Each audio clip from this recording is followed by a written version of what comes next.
दोस्तों, जब से केंद्र में मोदी सरकार आई है, विपक्ष द्वारा और कांग्रेस पार्टी द्वारा लगातार ये आरोप लगाया जाता है कि देश में संविधान खतरे में है और लोकतंत्र की हत्या की जा रही है। और केवल कांग्रेस पार्टी नहीं, कांग्रेस की अन्य जो सहयोगी पार्टियां हैं वो भी बार बार यही राग अलापती हैं कि देश में लोकतंत्र और संविधान दोनों की हत्या की जा रही है। लेकिन बात जब खुद कांग्रेस पार्टी पर आई तो उसने लोकतंत्र और संविधान दोनों को दरकिनार कर दिया। वो पार्टियां जो देश में अगर एक मच्छर भी मर जाए तो कहती हैं कि देश में लोकतंत्र खतरे में पड़ गया।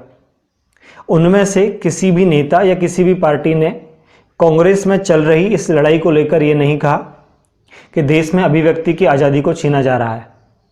कांग्रेस के जब कुछ दिग्गज नेताओं ने पार्टी अध्यक्ष पद के लिए सोनिया गांधी को चिट्ठी लिखी और अपनी राय प्रकट करने का प्रयास किया तो कांग्रेस ने उन नेताओं की आवाज़ को ही छीन लिया।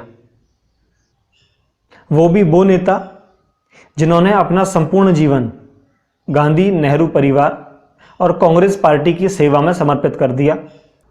कपिल सिब्बल और गुलाम नबी आज़ाद जैसे बड़े दिग्गज नेता जब इन्होंने कांग्रेस अध्यक्ष सोनिया गांधी को एक चिट्ठी लिखी जिसमें कांग्रेस अध्यक्ष पद को लेकर कुछ राय इन्होंने प्रकट की, उसके बाद राहुल गांधी ने इन नेताओं के संबंध बीजेपी से होने का आरोप लगाया।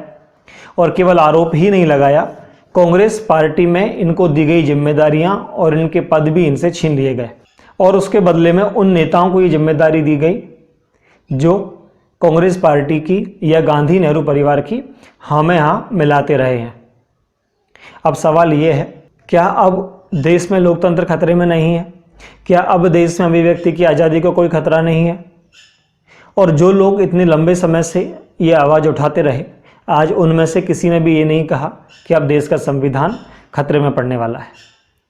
वो कांग्रेस पार्टी जितने लंबे समय तक सत्ता में रही, अगर वो इस तरह परिवारवाद और अपनी संकुचित विचारधारा के साथ आगे बढ़ेगी तो ये कैसे कोई सोच ले कि जो पार्टी अपने निजी हित से परे अध्यक्ष पद के लिए फैसला नहीं ले सकती, वो भविष्य में जाकर देश हित में कोई फैसला अपने निजी स्वार्थों से परे ले सकती है। दोस्तों, आप समझ सकते हैं कि किस प्रकार देश की इतनी बड़ी पार्टी केवल एक या दो व्यक्तियों तक आकर सीमित हो गई। कैसे पार्टी में अपनी पुरानी विचारधारा को और अपने नेताओं के विचारों को दरकिनार किया जा रहा है। अब पार्टी केवल उन्हीं लोगों की है जो पार्टी अध्यक्ष सोनिया गांधी, राहुल गांधी या गांधी नेहरू परिवार के किसी भी सदस्य की हाँ में हाँ मिलाते हैं या उनकी विचारधारा को अपनी विचारधारा मानकर चलते हैं। अब आप खुद तय कर लें कि देश में लोकतंत्र वास्तव में कहाँ खतरे में है। हम फिर मिलेंगे किसी एक और वीडियो में। धन्यवाद।